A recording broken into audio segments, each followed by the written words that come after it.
허락하신 하나님의 말씀은 이사야서 26장 8절로 15절까지 말씀입니다.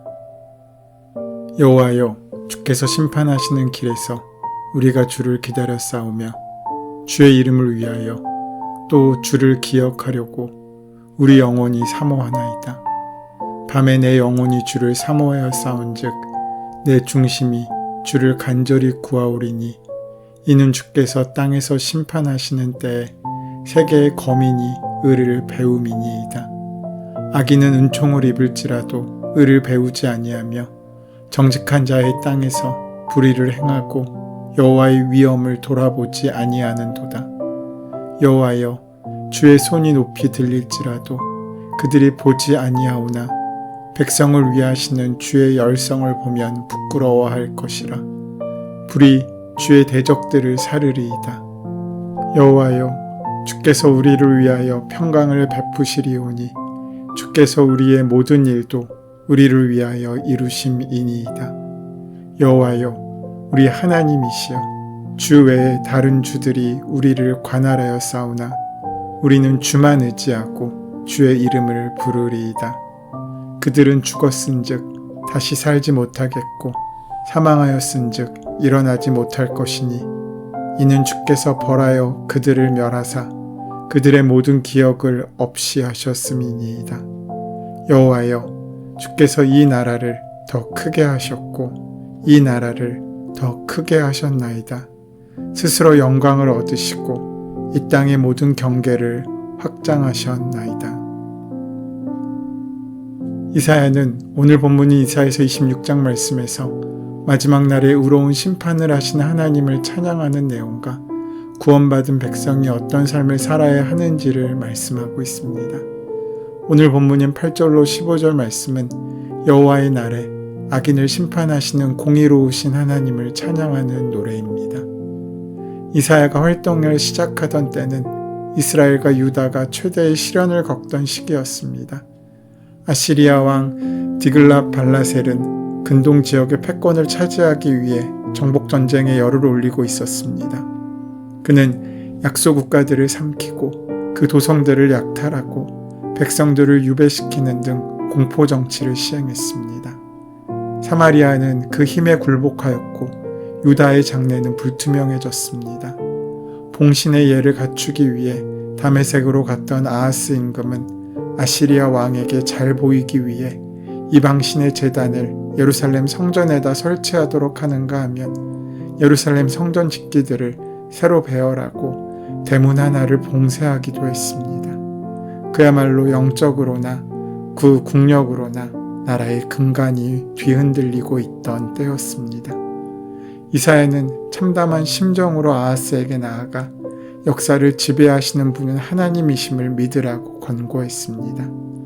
예언자는 모든 것이 다 우리의 뜻대로 잘 될 것이라고 말하지 않습니다. 분명 유다의 심판은 피할 수 없게 되었지만 남은 자들은 구원을 얻게 될 것이라고 말했습니다. 오늘 본문은 이스라엘 백성들의 탄식 가운데 한 대목입니다. 그들은 아시리아의 힘의 절정에 달했을 때 오히려 아시리아의 몰락을 내다봅니다. 그래서 그 탄식은 찬송으로 기쁨의 노래로 바뀌게 된다는 것입니다. 누구도 미래를 기약할 수 없는 때에 이사야는 백성들의 입에서 들려올 노랫소리를 그 마음으로 듣습니다. 비록 모압에는 하나님의 심판이 무섭게 임했지만 하나님의 도성은 견고할 것을 노래합니다. 본문 1절에 우리의 성은 견고하다. 주님께서 친히 성벽과 방어벽이 되셔서 우리를 구원하셨다 라고 선포합니다. 예루살렘의 성문은 믿음을 지키는 의로운 나라와 민족들에게 활짝 열릴 것입니다. 이 하나님의 도성에 들어오는 자들은 누구이겠습니까? 그들은 의로운 자들입니다. 이들은 하나님으로부터 의롭다 하심을 얻은 자들입니다. 더러운 것은 하나님의 도성에 들어올 수 없습니다. 그 더러움이 씻긴 자들만이 합당하게 그 문으로 들어올 것입니다. 두 번째로 그 성문에 들어오는 자들은 복된 자들입니다.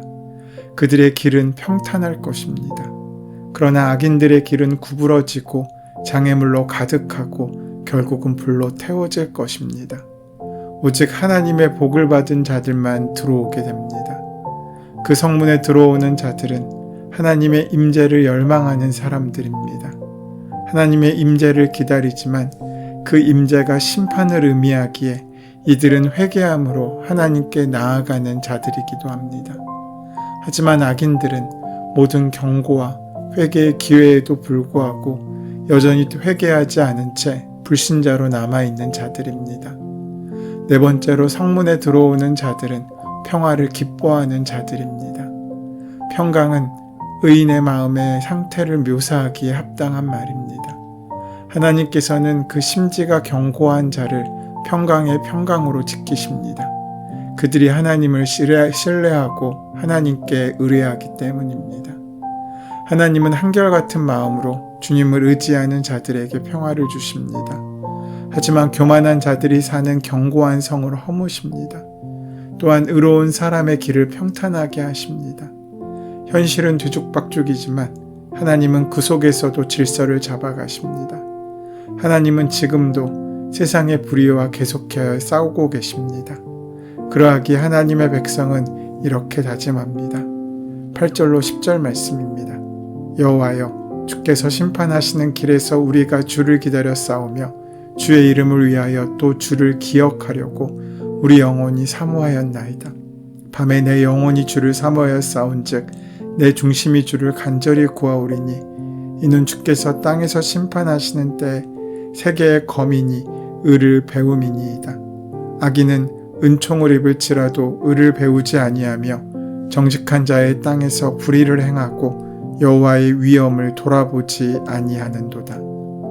그날 주님의 날에 최후의 심판 날을 기다리는 사람들이 있습니다. 주님이 다시 오신다는 사실을 늘 기억하며 살아가는 사람들이 있습니다. 그러나 그날 주님의 날 최후의 심판의 날을 망각하고 살아가는 사람들도 있습니다. 그런데 여기서 기억해야 할 것이 있습니다. 주님의 재림을 기다린다는 것은 현실의 삶을 부정하면서 기다리는 것을 의미하지 않습니다. 종종 이단들은 잘못된 종말론을 주장하면서 만사를 제쳐놓고 오직 신앙만을 강조하기도 합니다. 그래서 삶의 자리, 자신의 가정이나 직장을 떠나 모든 재산을 정리하고 산속으로 들어가 신앙이라는 미명하에 집단 생활을 하며 주님의 오심만을 기다릴 것을 강요하기도 합니다. 하지만 이것은 주님의 재림을 기다리는 바른 태도가 아닙니다. 주님은 언제나 내 삶의 자리를 중요하게 여기셨습니다. 마태복음 24장 말씀에 보면 두 사람이 밭에 있다가 한 사람은 데려감을 당하고 한 사람은 남겨진다고 했고 두 여자가 맷돌을 갈다가 한 사람은 데려감을 당하고 한 사람은 남겨진다고 했습니다. 산에 들어가 기도하는 자를 하나님께서 데려가시는 것이 아니라 내 삶의 자리, 즉 밭에서 그리고 맷돌을 가는 중에 이런 일이 일어났음을 우리는 기억해야 합니다.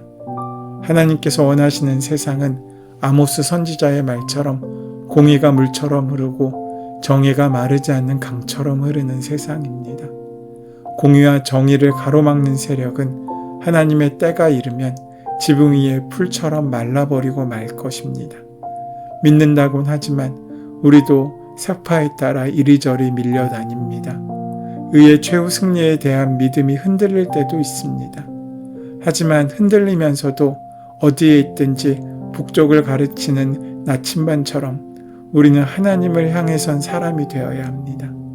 넘어지기도 하고 길에서 벗어나기도 하지만 때로는 힘들고 어려워 주저앉기도 하지만 다시금 일어나 그 삶의 방향을 돌이켜 하나님의 일에 헌신할 때 우리는 든든한 삶을 얻게 될 것입니다.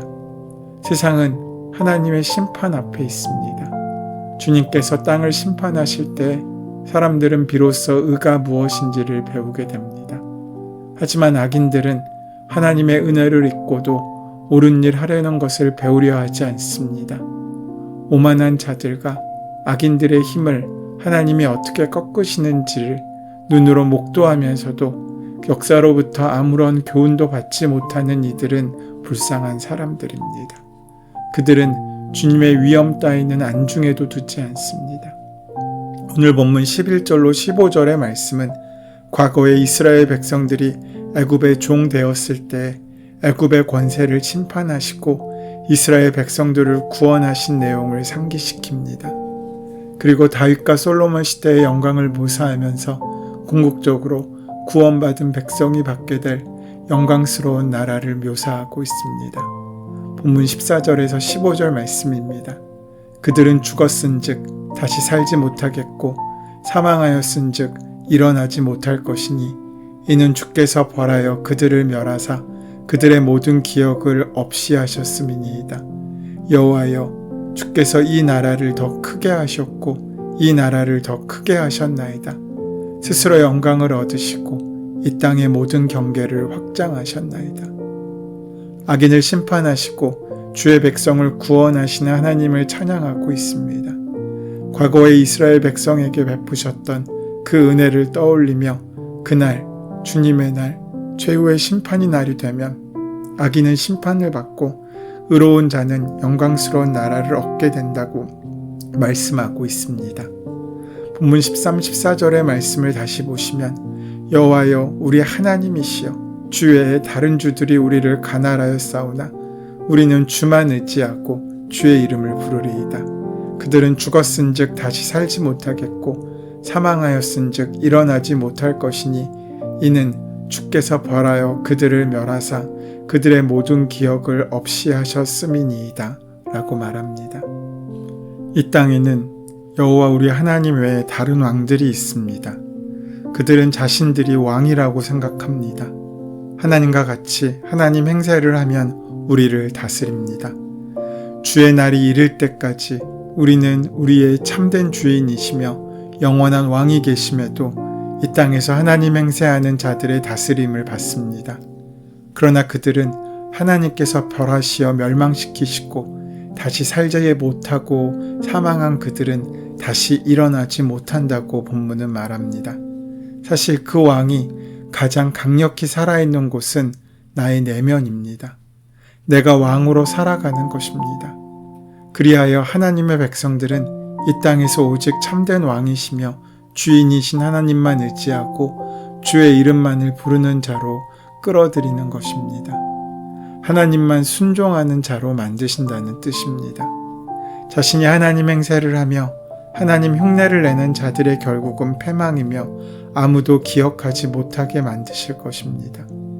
그리스도인은 세상 속에 있어야 하지만 세상의 지배를 받아서는 안 되고 거기에 매여서도 안 됩니다.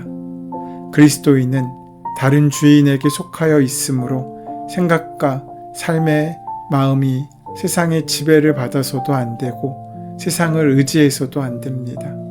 땅을 목적하며 땅을 숭상하며 살아가는 자들은 결국 패망하고 멸망당하여 땅에서 나온 자들은 다시 땅의 무가치함으로 돌아가게 될 것을 우리는 분명히 알아야 합니다. 성령을 받은 우리들은 땅에서 하나님 행세를 하는 자로 살면 결국 망한다는 사실을 깨우쳐야 합니다. 내가 주인 행세를 하고 내가 왕의 행세를 하면서 주인 대신 하나님을 버리고 왕 대신 하나님을 밀어내는 악한 행위를 할 때 결국은 죽어 잊혀지게 되는 것입니다. 여러분, 주님이 오실 그날을 기대하십니까? 이 죄악된 육체를 벗고 오직 예수와 함께 영원히 거하고 그 해방과 자유의 날을 정말 소망하며 우리는 지금을 살고 있습니까? 완벽한 평화가 다스리며 완벽한 거룩과 의로움이 더딥혀지는 그날을 정말 사모하고 기다리십니까? 다시 오실 주님이 정말 보고 싶으십니까? 지금 이 땅에서 내가 원하는 것을 이루는 인생이 아니라 하나님의 오심을 통하여 새로워지고 하나님의 존귀한 자녀로 살아가는, 그래서 하나님을 노래하는 그 완성의 날이 하나님의 분명한 성취의 약속으로 이루어질 것을 정말로 고대하고 갈망하고 있습니까? 아니면 이 땅에서 내 인생의 절정을 보고 싶으십니까? 현실은 막막하고 버티기가 어렵고 지지부진하고 정말 그날이 올 것인지 불분명해 보이지만 하나님 안에 거하여 견고한 자, 하나님이 끌어들여 그 견고함 안으로 들어간 자는 주의 그 마지막 날에 땅에 속한 자들에게 불처럼 쏟아내는 하나님의 분노를 피할 수 있는 완벽한 평강 가운데 숨을 것입니다. 이사야의 이 예언, 이 선포는 그 약속을 이루시는 하나님의 성취를 통해 우리에게 완성될 것입니다. 그 주님의 날을 기다리며 오늘의 삶을 충실히 살아가는 저희 여러분 되시기를 소원하고 축원합니다. 은혜의 주님, 주님께서 오시는 그날까지 신실하게 믿음을 지키며 인내하고 기다림으로 저 천국문에 들어가는 하늘의 복을 누리게 하옵소서. 예수님의 이름으로 기도드립니다. 아멘. 이제 이 아침 우리에게 허락하신 오늘 본문의 말씀이 지금 나에게 말씀하고자 원하시는 하나님의 음성으로 만나지기 위하여 깊이 묵상하시고 함께 기도하는 시간 가지도록 하겠습니다. 함께 기도합니다.